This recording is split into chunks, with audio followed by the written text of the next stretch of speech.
everybody. Welcome to keynote number 3 of the day.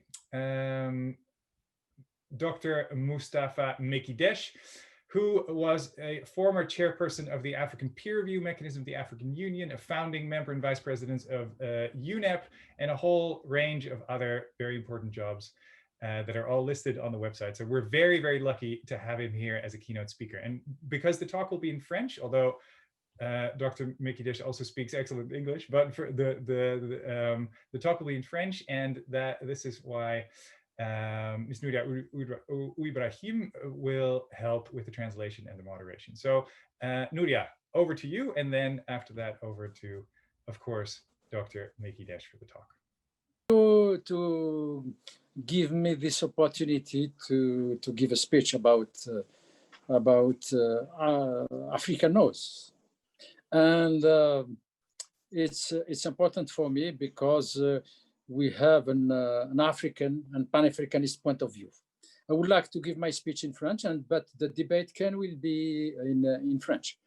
Alors, donc, je vais intervenir en remerciant d'abord les organisateurs de l'Africa News Conference. Je vais intervenir sur la problématique qui est au cœur de cette conférence et qui porte sur l'économie fondée sur la connaissance et appliquée à l'Afrique, déclinée en Afrique. Et à ce propos, donc, j'intitule ma conférence donc l'économie fondée sur la connaissance au cœur du nouveau paradigme économique en Afrique. Donc, je lis les questions, si vous voulez, de technologie, de savoir-faire, de connaissances avec le développement économique inclusif. Alors, comment obtenir un développement inclusif et durable qui permettra une création massive d'emplois, une réduction de la pauvreté et in fine la cohésion et la paix sociale sur mon continent? C'est de cela que je vais parler aujourd'hui. En me basant sur l'expérience algérienne et les évaluations de la gouvernance économique et politique que j'ai faites dans plusieurs pays africains pour le mécanisme africain d'évaluation des pairs, IPRM, institution de gouvernance de l'Union africaine, comme vous le savez. Je propose donc dans cette communication de structurer mon propos sur 4 éléments pour essayer d'identifier la vision donc, du nouveau paradigme économique africain qui doit largement s'appuyer sur l'économie fondée sur la connaissance, c'est-à-dire in fine sur le capital humain. Alors, je tirerai profit également des enseignements des itinéraires d'émergence d'un certain nombre de pays asiatiques et sud-américains, notamment le Brésil, le Mexique, la Malaisie, la Corée du Sud et la Chine. Hein, donc, pour pouvoir essayer de voir en quoi un certain nombre d'enseignements qu'on peut tirer de l'expérience de ce pays peut être transposable en Afrique. Je tirerai donc ma thèse la thèse que je vais défendre et que je vous propose est que l'émergence de l'Afrique passera nécessairement par son industrialisation, c'est-à-dire la transformation sur le continent et dans le continent de ses matières premières et le développement des échanges intra-africains. Donc, c'est la rupture totale avec le pacte colonial hérité. Cette industrialisation implique nécessairement l'appropriation du savoir-faire, des technologies par les Africains eux-mêmes. Et le vecteur en sera sa jeunesse, évidemment, notamment sa jeunesse universitaire sur le continent, et également sa diaspora dans le reste du monde et ses entrepreneurs. Voilà donc les vecteurs, si vous voulez, qui vont donc être ceux qui vont participer à cette émergence. D'où l'importance de la thématique, et je remercie les organisateurs de cette conférence et Nouria qui m'a convaincu donc de faire un speech. Donc, elle a insisté et je la remercie parce que l'importance de votre conférence est qu'elle pose au cœur de la problématique de développement et d'émergence de l'Afrique, elle la pose, si vous voulez, parce qu'elle met au centre les connaissances, le savoir-faire et la maîtrise technologique.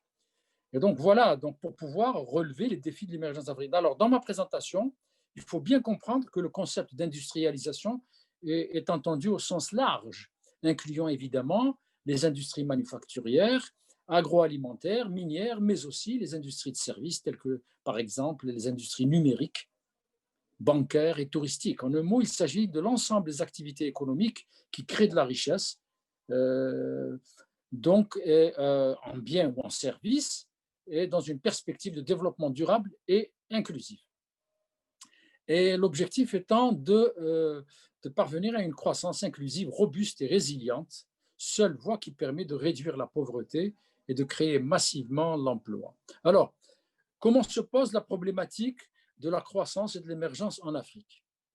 Alors donc, je voudrais dire d'abord qu'on entend souvent des voix dire que sur le continent et dans le reste du monde, il suffit de mettre en œuvre des plans dits d'émergence, entre guillemets, 2020, 2005, 2025, 2030, 2035, adoptés par un certain nombre de pays africains qui achètent donc ces stratégies prêtes à porter donc auprès des grands cabinets internationaux de conseil, et que tout ira bien.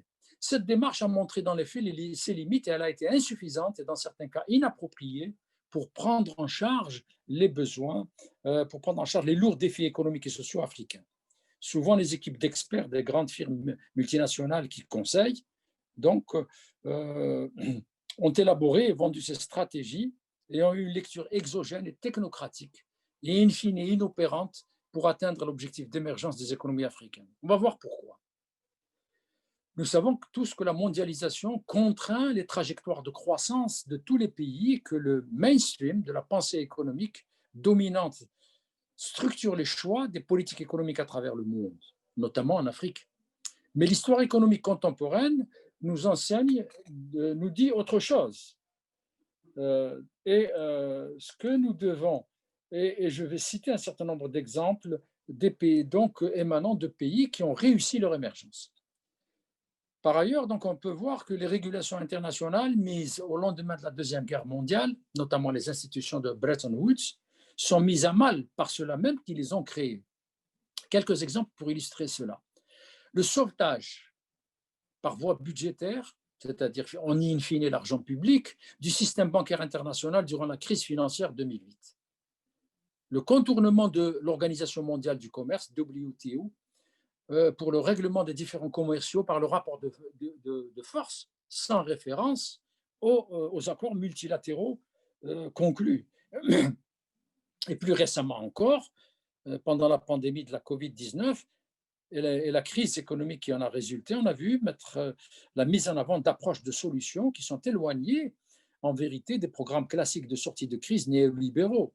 Financement budgétaire de la croissance, implication des banques centrales, je pense à la Banque européenne, je pense donc à la Federal Reserve Bank des États-Unis. Et et il est paradoxal de noter que cette intervention massive par endettement et voie budgétaire, singulièrement celle des pays de l'Union européenne et des États-Unis, pour financer les effets de la crise de la Covid-19 et relancer leurs économies en récession, est une démarche qui est tout à fait contraire, et je voudrais insister là-dessus, à celle qui est inscrite dans les programmes d'ajustement structurel des institutions de Bretton Woods qui nous ont été appliquées à nous, pays africains, lorsque nous avions des crises d'endettement. Je vous le rappelle, et ça témoigne que le consensus de Washington est enterré par ceux-là même qui ont été à sa naissance. Alors ça, c'est pour simplement le dire aux jeunes étudiants africains, notamment ceux qui sont dans la diaspora, donc de bien se rappeler cela.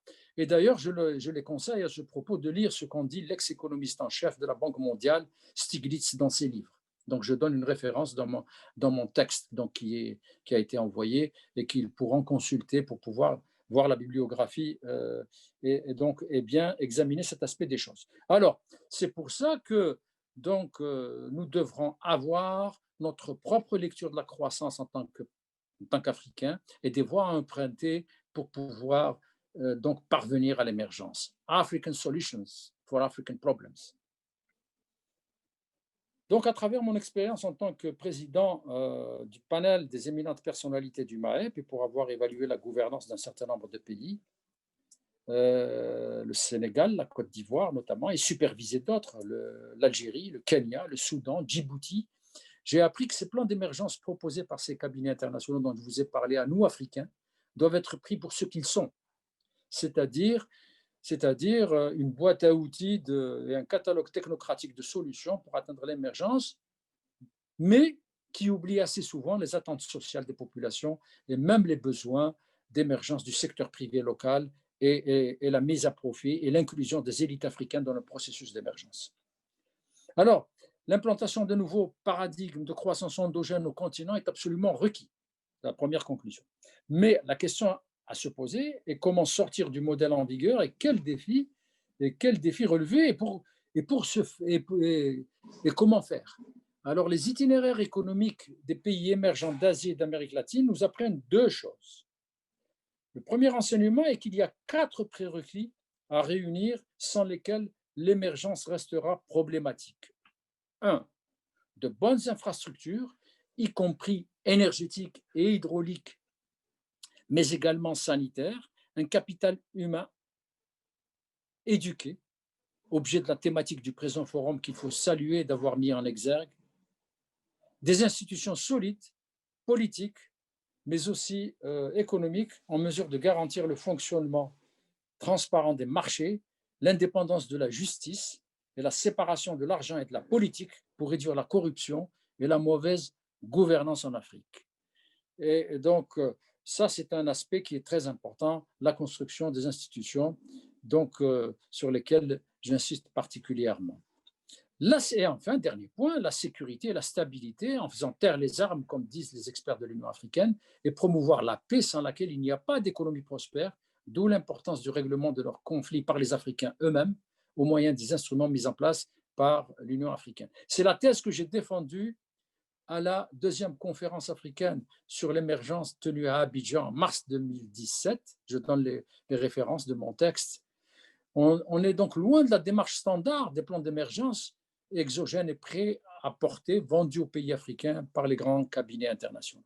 Alors le deuxième enseignement est que tous les pays qui ont émergé, il faut bien le savoir, que tous les pays qui ont émergé à ce jour, notamment la Corée du Sud, la Malaisie, la Chine, le Brésil, l'ont été en élaborant leur propre stratégie.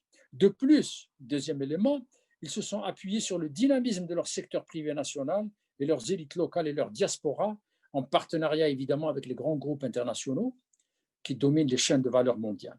À l'inverse, et je tiens à le souligner, l'histoire économique récente nous apprend que les recours au seul groupe étranger, sans la participation significative du secteur privé local ou africain, dans le cas, sans la participation donc du secteur privé africain, n'a produit, pour notre cas, n'a produit nulle part, mais également des résultats probants en matière d'émergence économique. Nulle part. En Asie, en Amérique latine, et donc encore moins en Afrique. Nous parlons là, je dis bien, secteur privé, mais j'explicite ce que j'entends par secteur privé. C'est le secteur privé productif et non pas les segments compradors et plus grave, prédateurs et corrompus dont l'existence existe et persiste à travers le continent.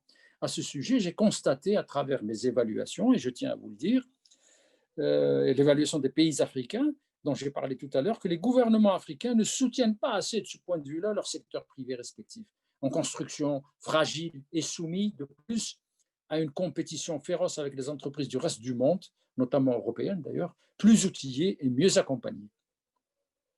Les évaluations de la gouvernance faites par le MAEP, notamment que j'ai conduites, montrent que les pays africains gagneraient à s'appuyer beaucoup plus sur leurs élites académiques, y compris celles de leur diaspora, pour élaborer leurs stratégies et également s'appuyer sur leurs entrepreneurs pour faire émerger plus rapidement un secteur privé national puissant, y compris en recourant au principe de la préférence nationale et continentale qui n'existait pas à ce jour malheureusement dans beaucoup de pays africains parce que encastré dans les dogmes du consensus de Washington dont je vous ai parlé tout à l'heure et qui a été enterré. Alors la mise en œuvre réussie de tout plan de relance à long terme qui se confond à un plan d'émergence en Afrique implique pour chaque pays africain de relever en même temps 4 défis majeurs. Mais avant d'en parler, je voudrais insister sur, parmi les prérequis, donc l'aspect institution. Alors, par institution, au plan méthodologique et académique, puisque là je parle à des universitaires essentiellement, donc c'est des institutions entendues au sens de l'économiste Douglas North, c'est-à-dire que the court est une institution, c'est-à-dire la justice est une institution. The market is an institution. Le marché est une institution. Or, chez nous en Afrique, donc à la fois aussi bien la justice que les marchés ne sont pas organisés pour la justice. Donc, elle doit encore pouvoir régler tous les contentieux en marchant de façon équitable pour pouvoir donner plus de sûreté pour le développement et garantir, si vous voulez, si vous voulez, les activités et les choix que font les entrepreneurs. Et pour le marché, les marchés ne sont pas organisés. Nous avons de vastes marchés informels qui ne sont régis par aucune règle, seule celle de la subsistance et du rapport de force. Là, ça ne fonctionne pas. Donc, ce que je veux dire, c'est que les institutions, ce n'est pas uniquement les institutions politiques. Encore que les institutions politiques devront être telles que l'argent doit être séparé de la politique et que pour pouvoir garantir aux entrepreneurs, par exemple, que les entrepreneurs puissent avoir accès donc, à la commande publique de façon égale et non pas que la commande publique de l'État soit réservée à ceux qui sont dans l'environnement immédiat des clientèles politiques de ceux qui sont au pouvoir. Ça, c'est un aspect qui est important et sur lequel je voulais souligner. Alors, quels sont les 4 défis du nouveau régime de la croissance en Afrique? Alors, il y en a 4. Il y a, si vous voulez, et c'est partagé par l'ensemble d'ailleurs de la communauté des experts qui s'intéressent aux questions de l'émergence et du développement. 1, le défi sécuritaire. 2, le défi démographique. On a un vrai défi démographique. Le défi technologique et productif, dont le présent séminaire donc, va aborder dans le détail, si vous voulez, les conditions de sa mise en œuvre sur notre continent. Et enfin, le défi énergétique. Alors, s'agissant du défi sécuritaire, il faut bien rappeler qu'après un long processus de décolonisation long et douloureux dans mon continent, les évolutions géopolitiques, notamment, sont empreintes encore de dangers réels. Donc, nous avons le terrorisme transnational, nous avons le narcotrafic, des criminalités diverses, qui nécessitent une forte coopération africaine sous le leadership de l'Union africaine et des organisations régionales continentales. Donc, en matière de police, de défense, de sécurité et de renseignement, et dans certains cas d'intervention de coopération militaire sous les auspices des Nations Unies et de l'Union africaine. Il s'agit de sécuriser toutes les régions, en sécurisant également les routes commerciales et énergétiques vers et en provenance notamment de l'Afrique subsaharienne et le Maghreb. Et cela inclut de s'inscrire, évidemment, il ne s'agit pas de s'isoler, mais cela inclut de s'inscrire dans un cadre mondialisé, équitable et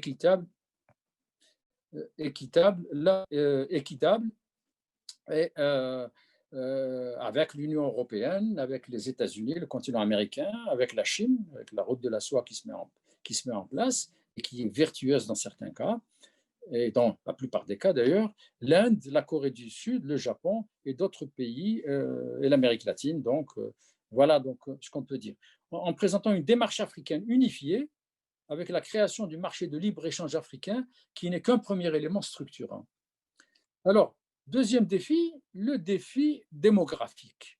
Alors que nous, Africains, notamment Algériens, étions rentrés dans la courbe de transition énergétique à la fin du siècle dernier, une inversion de tendance est apparue clairement, et cela est indiqué dans les rapports sur l'indice de développement humain qui sont élaborés par le Programme des Nations Unies pour le développement, UNDP. Et alors, depuis le début de la décennie 80, alors le taux de nuptialité, le taux de natalité ont repris une croissance forte en Algérie, puisque je vous cite cet exemple que je connais, et dans d'autres pays africains. Cela pose un défi de prise en charge de nombreuses cohortes, notamment de jeunes, à la fois depuis la scolarité primaire jusqu'à l'université, et en même temps la prise en charge de leurs besoins sociaux. Et dans le même ordre de préoccupation, il y a aussi le vieillissement de la population, avec les conséquences sur les équilibres des caisses de sécurité sociale et de paiement de retraite. Vous en savez quelque chose, vous, en Europe. Donc, dans mon pays, par exemple, nous ne sommes plus dans la transition démographique, atteinte dans la décennie passée, du fait de l'explosion de la nuptialité résultant par la mise en œuvre d'un programme massif de construction de logements. C'est-à-dire que dans ce cas d'espèce, si vous voulez, les progrès sociaux ont induit, si vous voulez, un boom démographique, comme ce qui s'est passé en Europe après la Deuxième Guerre mondiale. Le baby boom, on appelle ça en anglais. Alors, le troisième point, c'est le défi technologique et productif qui intéresse plus précisément la problématique de notre conférence. Il s'agit d'un défi existentiel pour le continent. C'est en relevant ce défi de la connaissance que les économies africaines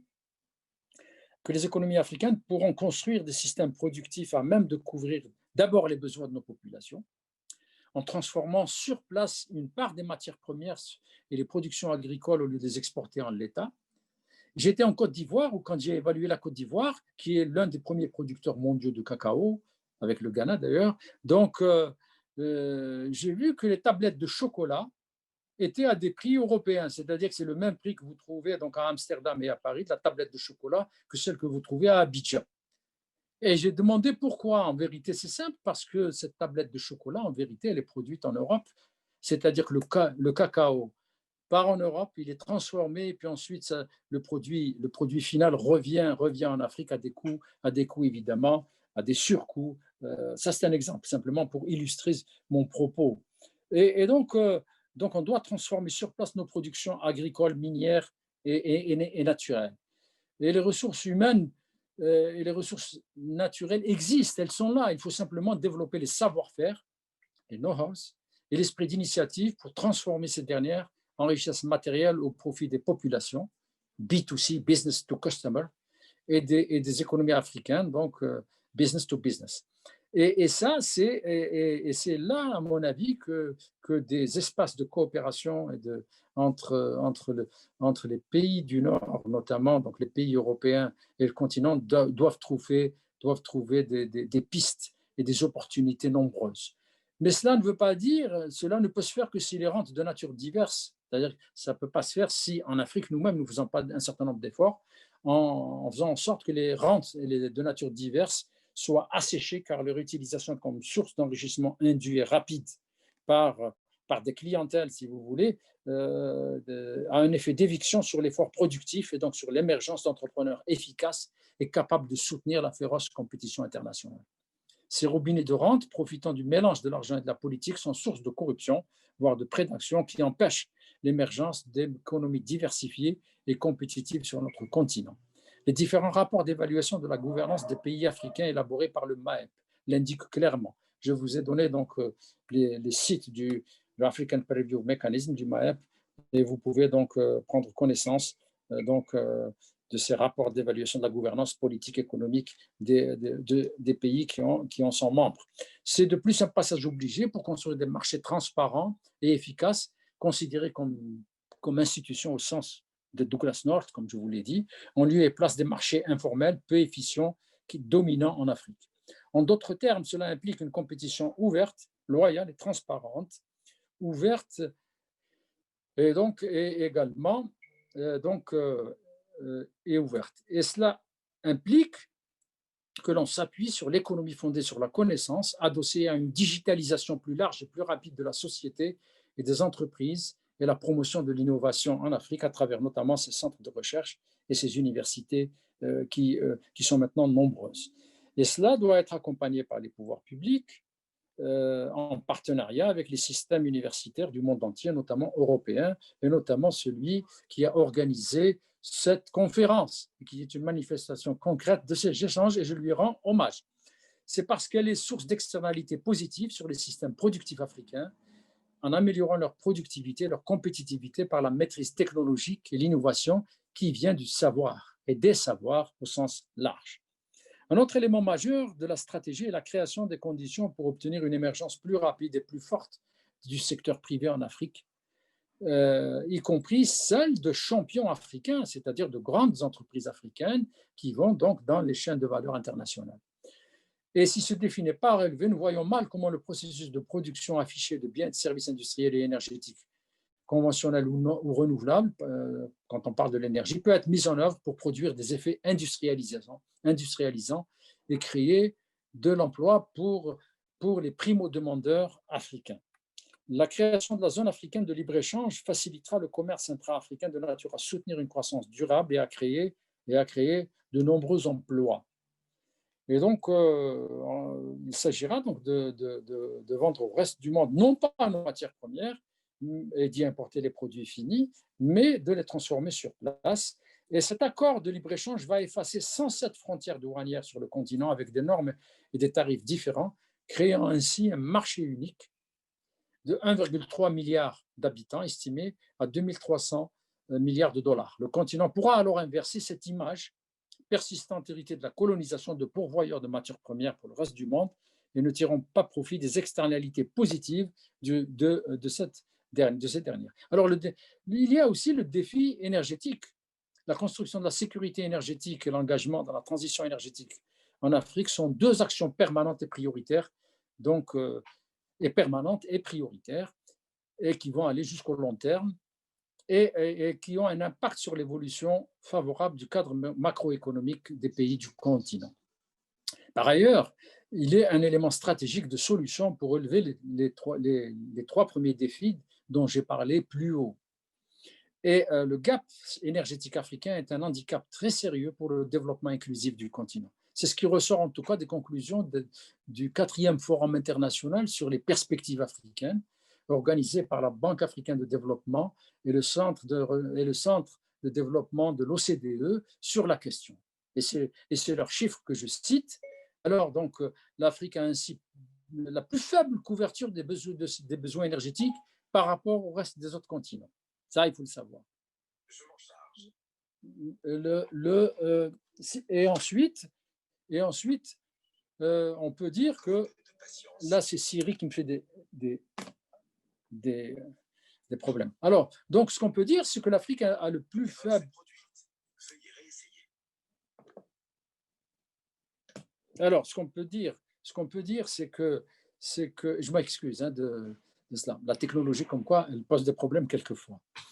Donc, on a la plus faible couverture par rapport aux autres continents. À titre d'illustration, 7% seulement du potentiel hydroélectrique est exploité. 7% de notre potentiel africain hydroélectrique est exploité. Seul 7% du potentiel hydroélectrique africain est exploité en Égypte, au Mozambique, en Zambie, au Nigeria, au Ghana. Dans le même ordre d'idée, la Rift Valley en Afrique de l'Est, qui dispose d'un potentiel de production d'énergie géothermique de l'ordre de 9000 MW, n'est exploité qu'à hauteur de 45 MW. Vous vous rendez compte? L'asymétrie. Et donc, seulement 9 MW sont produites au Kenya et en Éthiopie. L'Afrique ne dispose que de 1,3% des capacités photovoltaïques mondiales. 1,3 des capacités photovoltaïques mondiales. Vous vous rendez compte? C'est négligeable. De plus, même si l'Afrique dispose de 7,3% des réserves mondiales de pétrole, participant à 10,6% de la production mondiale, elle ne possède que 3,6% des capacités de raffinage installées dans le monde. Et elle a donc une quasi-inexistence de transformation, de capacité de transformation pétrochimique. Voilà la réalité des choses. Elle ne consomme d'ailleurs que 3% elle ne participe qu'à 3% de la consommation mondiale de pétrole, ce qui en fait le continent le moins pollueur dans le monde. S'agissant de l'électrification, seul un tiers de la population africaine y a accès. Cela représente le taux d'électrification le plus faible au monde, 40,8% en Asie du Sud, 86,6% en Amérique latine, 86,9% en Asie de l'Est, par exemple. De plus, il existe des disparités entre l'Afrique du Nord et l'Afrique subsaharienne. Donc, mon pays, l'Algérie, est électrifié donc à 98%, alors que l'Afrique subsaharienne ne l'est qu'à 22,6%. Donc, en résumé, la consommation énergétique africaine est très faible. Elle est dominée par l'utilisation du bois et de la biomasse. Deux autres chiffres donc, illustrent aussi ce déficit structurel. 0,5 tonnes équivalent pétrole par habitant est consommé en Afrique contre 1,2 en moyenne mondiale. Alors, pour réduire ce cap énergétique, le développement, évidemment, des systèmes énergétiques africains est une priorité. Et en s'appuyant à la fois sur les ressources locales, sur la coopération régionale et également sur la coopération internationale. Cette coopération peut se décliner autour des axes suivants. Le premier axe, c'est le développement des réseaux de transport intra-africains d'hydrocarbures et l'interconnexion électrique. À titre d'exemple, donc la mise en place du gazoduc Nigeria-Algérie va permettre d'alimenter en énergie le Nigeria du Nord, dans lequel il y a des problèmes, il y a aussi des besoins sociaux en énergie énormes qui ne sont pas satisfaits. Le Niger également, le Sahara, jusqu'à Benissa pour pouvoir aller sur les marchés européens. Ça, c'est un exemple. Et donc, le deuxième axe de la coopération intra-africaine pour le développement plus rapide et plus intense des énergies renouvelables, y compris à travers des accords triangulaires, le Sahara algérien, vous le savez, en tant que premier gisement dans le monde électrosolaire, peut devenir un émetteur massif d'électricité, d'énergie électrosolaire vers les pays du Sahel et les pays subsahariens, puisque maintenant, donc, il y a les réseaux donc, à la fois routiers, la fibre optique, et donc qui sont développés entre l'Algérie donc, et les pays du Sahel. Alors tout ça, donc, à travers la transsaharienne. Et donc tout ça va permettre, est un potentiel réel qu'il va falloir mobiliser avec les financements appropriés. Le troisième axe de la coopération africaine donc, entre dans l'échange d'expériences en matière de rationalisation de la consommation d'énergie en mutualisant les expériences africaines, européennes et mondiales. Alors, quelles sont les conditions de mise en œuvre et les facteurs de succès? Ce que je peux dire, c'est que l'Algérie, donc il va falloir, donc, comme illustration à cette démarche, on peut se référer à la déclinaison algérienne de ce nouveau paradigme de croissance, qui est un modèle, à mon avis, qui peut être généralisé aux autres pays du continent. Et d'ailleurs, dans les évaluations que l'on fait, que l'on avait fait au niveau du mécanisme africain d'évaluation par les pairs, il y a un chapitre qui s'appelle Good Practices, les bonnes pratiques, qui sont mises en exergue lorsqu'on évalue un pays pour qu'elle puisse être généralisable aux autres pays africains. Et ça constitue, si vous voulez, un facteur de coopération et un facteur de consolidation d'expérience et de solidarité intra-africaine tout à fait significatif. Alors, vous savez que l'Algérie, depuis quelques années, sur le podium africain de l'indice de développement humain du PNUD. Mon pays a bien compris la place stratégique du capital humain dans le processus de développement et de l'émergence économique. Sur ce sujet, j'ai une anecdote à vous dire. Lorsque un journaliste a posé au président directeur général d'Embraer, Embraer, vous le savez, c'est la grande compagnie aéronautique brésilienne, sur la question de savoir ce qui a été à l'origine du succès de son groupe aéronautique brésilien, il a dit tout simplement la qualité de nos ingénieurs. C'est pour dire donc, la place centrale, donc, si vous voulez, du capital humain dans tout processus d'émergence. Alors, mobiliser les sources de financement, et ça c'est un aspect qui est important, mobiliser les sources de financement internes et variées pour développer les systèmes productifs africains. Des évaluations ont été faites d'ailleurs, sont en cours pour les évaluer par la Banque africaine de développement et également par l'Union africaine les besoins financiers pour l'après-Covid pour le continent africain, à l'instar de ce qui a été fait donc, en Europe par l'Union européenne et aux États-Unis. Et donc, il va falloir donc, mobiliser des financements divers.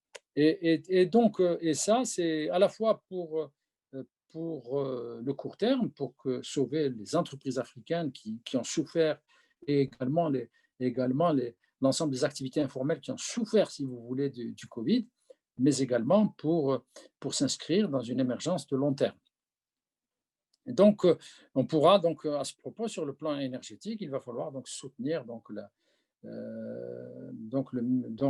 le développement des besoins et des systèmes énergétiques en Afrique dans un mixte énergétique adapté et varié.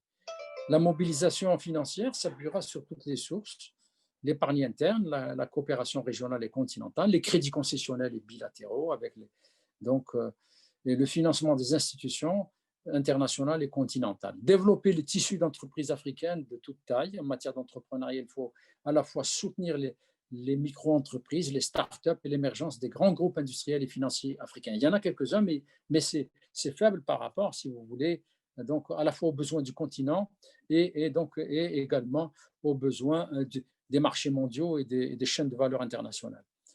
Donc, et également, il va falloir soutenir, pour revenir et terminer sur la partie plus spécifique de notre conférence, il va falloir soutenir de façon inédite les startups africaines par des épars, l'accompagnement public, comme c'est fait actuellement sous si vous voulez, le haut patronage du président de la République. Donc, soutenir les startups à la fois par des mécanismes financiers, budgétaires, mais également fiscaux. Et, euh, et ça, pour permettre donc de créer, par exemple, des incubateurs qui permettent à ces startups, si vous voulez, de couver, de se développer dans un environnement qui les protège et également avoir, si vous voulez, et répondre de plus en plus à des besoins en matière d'industrie du contenu qui sont extrêmement faibles. Alors, je termine, j'ai juste ma dernière phrase. Et donc, le défi de la résolution de ce gap numérique en Afrique et dans le reste du monde doit être relevé et porté par la jeunesse continentale, notamment universitaire. C'est le véhicule digital qui permettra ça. En conclusion, l'économie fondée sur la connaissance est placée au cœur du nouveau paradigme. J'ai essayé d'y répondre. Et, euh, et c'est porteur d'espoir pour plus d'un milliard d'Africains. C'est à portée. Africa is back. Thanks. Un grand merci, Monsieur Mekidesh, pour cette intervention qui a dépassé un petit peu le temps, malheureusement. Néanmoins, nous aurons certainement l'occasion de rediscuter de cette thématique lors du panel Afrique du Nord au mois de janvier. So, thank you, Mr. Mekidesh, the mention of an international economist and also personality of the African peer review mechanism on the challenge faced by Africa on knowledge development, but also on inclusive and sustainable development. So you maybe one question, if it's possible. You mentioned as one of the lessons learned from other emergent countries that have been done by developing their own strategy and supporting their private sector. That's what you mentioned as lessons learned. My question is the following. What should the government do differently to better support the private sector, and especially also the knowledge institution and their education systems? Maybe very shortly, Mr. Mustafa. Yes, yes, absolutely. I think we cannot attempt the emergency economy if you use external strategies, because I think the key of success is using your own resources. And first of all, the human capital, and by developing by the university network, and also digitalization, and all of the tools we needed by the economy, by the economy. And in Algeria, we have this now. We have this strategy running. Thank you. I see we still have another question, but I'm not sure if we can take this one. Yes, we can, David, the last one. Well, we get a question from Jennifer Winkham. I'm just reading her question. Maybe you see that as well, Mr. Mekidesh. Thank you for amazing speech, Mr. Mekidesh. You talk about the African Free Trade Area. Is this the best trade agreement for improving African competition in the world market? Or is there greater potential for African companies to compete with better equipped companies from the rest of the world by creating a multilateral trade agreement or a smaller sub-region African trade unions? Yes, I think for this free market in Africa is new. It's only last year started. But this agreement started last year. It's very important for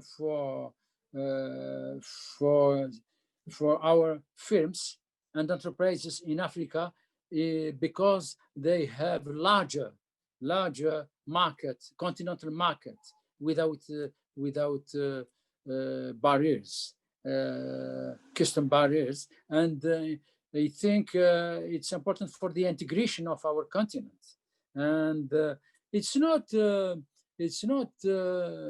we close all exchanges with the rest of the world, but we would like to stimulate trade between African countries without difficulties. And I think it's a very good step to economic integration of Africa by the trade. Thank you very much, Mr. Mustafa. Well, I think it was just a few a small introduction actually to a very interesting theme you mentioned, also in terms of economy versus knowledge development, which I think the big link is. We have been also talking this morning about the gap between education and employment. So economy playing also a big role. So we'll be happy to have you also for the next panel discussion in January, when we will focus more on North Africa. So and we will have more time also to have a broader discussion with you. Thank you very much for being with us from Algeria, and hope to see you soon in January. Thank you, David. The floor is back to you. Thank you. Thank you very much. I will be. Yeah, I will be. Thank you. Thank you very much. And indeed, merci bien, Dr. Merci Mekidesh. bien. This was, I am sorry merci for bien the time and for the intervention of Siri in my speech. yes, that was a technological intervention we didn't quite expect, but indeed. Okay. It was fascinating, and indeed a great startup for the panel in January. So we hope to see absolutely. I will be with pleasure. Thank you.